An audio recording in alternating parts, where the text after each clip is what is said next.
shad kmen khun khasi baba jalan seriti kecil saumu ya penpa ya jingkese ublei nong kha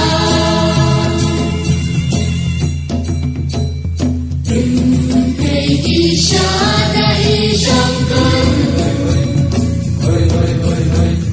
tirang kensai kiketelan banten saki ajing shisha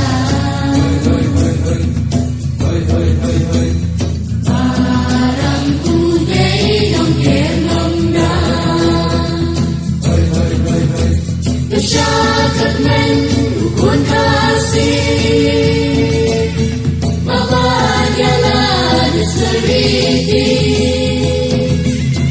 kecil saumu ya penpa ya jingkese ublei nong kha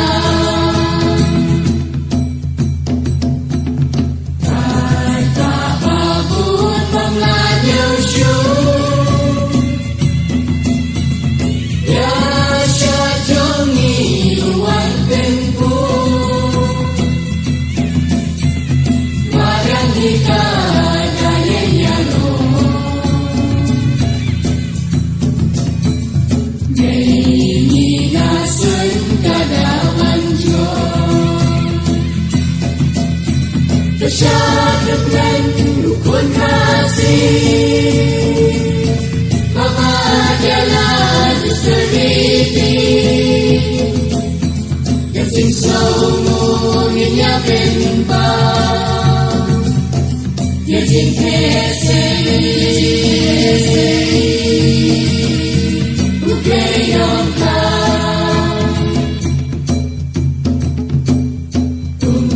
khun khasi can hear the play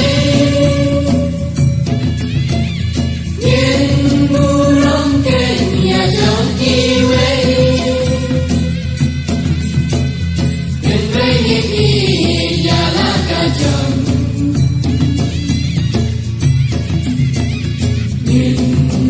ya pi ya ki rong kong shad kmen khun khasi baba jalan seriti kecil saumu ya penpa ya jingkese ublei nong kha